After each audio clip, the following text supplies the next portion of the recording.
माझे नाव अतुल राजू जाधव. मी जिल्हा जालना, तालुका बदनापूर इथून आलेलो आहे, अनुतांडा इथून. मला लहानपणापासून दिसत नव्हतं आणि मी हैदराबाद, संभाजीनगरचं सासवडे हॉस्पिटल इथं ऑपरेशन पण केलेलं आहे आणि गणपती नेत्रालय जालन्याचं तिथं पण मी गेलो होतो. तिथं पण म्हणे लहानपणापासून दिसत नाही, त्याच्यामुळे तुला काही होऊ शकत नाही म्हणे. आणि हैदराबादला पण गेलो होतो, ते म्हणे तुमचं पडद्यावर जाळे आलेले आहेत, त्याच्यामुळं तुला काही दिसू शकणार नाही म्हणे, तितकी नजर आहे तितकी असू शकते. आणि मला लहानपणापासून एका डोळ्याने दिसत नव्हतं आणि एका डोळ्यानं डाव्या डोळ्याने दिसत होतं, त्यांना पण कमी दिसत होतं.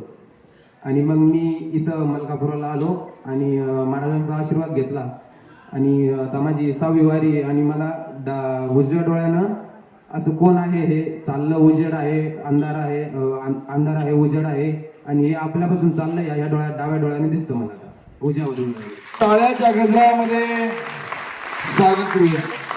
मग आता हे पण कसं नवल म्हणावं लागेल. तू सांगताय मी नेत्रहीन होतो, मी जालना, हैदराबाद अशा वेगवेगळ्या हॉस्पिटलमध्ये दवाखाने दाखवले, पण डॉक्टरांनी सांगितलं की यांना दृष्टी येणार. मोठ्याने बोला ना, नाही. पण इथला आशीर्वाद घेतला आणि आशीर्वाद घेतल्यानंतर 6 वार झाल्या. तुला 11 करायच्या आहेत वाऱ्या, बरं का? किती? 11 वाऱ्या करायच्या आहेत. 6 वाऱ्यामध्ये आता तुला किती टक्के दिसतंय? आता मला हे दाबल्यानंतर येतं असं माणूस उभा आहे ढोबळ्या कपड्याचं, असं हे असं इकडं निळ्या कपड्याचं माणूस उभा आहे. इकडे पाठीमागे जा, तू पाठीमागे जा, इकडे तिकडे पलीकडे जा, पलीकडे जा, त्याच्या इथं उभा राहा. शूटिंग माझी बिन त्याची करा. हे किती बोट आहेत? बोट हे मी दिसतो का? हो, तुम्ही दिसतो. कुठं बसलोय? चेअरवर बसलोय का? बोट दिसतात का? नाही, हात दिसतात फक्त, काम काय दिसतं? हे दिसतं का? तोंड दिसतंय का? हो.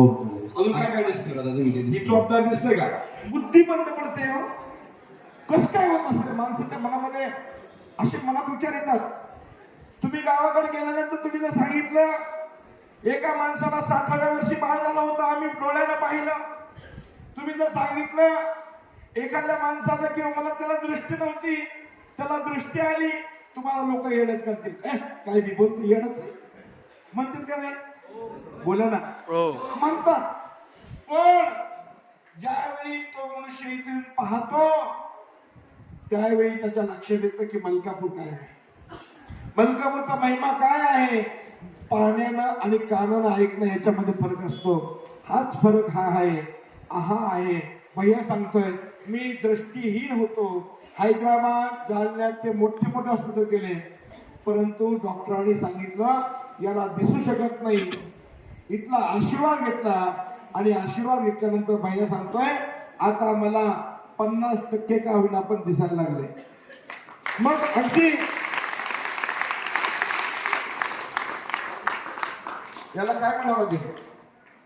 फार मोठा चमत्कार म्हणा. जे कुठंच घडत नाही ते या नगरीमध्ये घडतं. या नगरीचा महिमा फार मोठा आघात आहे. त्याच्यासाठी तुम्हाला पारायण करावं लागतंय, वाऱ्या करावं लागतात, प्रसाद खावा लागतो आणि गळ्यामध्ये पॅन्डल असावा लागतो. हे सगळं केलं की प्रत्येकाची इच्छा पूर्ण होते, मनोकामना पूर्ण होते. हे आपण प्रत्येक पौर्णिमेला ऐकतो. बाबांनो, खरोखरच भैया तुला 100% दृष्टी यावी यासाठी माझा तुला आशीर्वाद आहे. तू नक्कीच राहिलेल्या वाऱ्या पूर्ण कर. टाळ्याच्या गजरामध्ये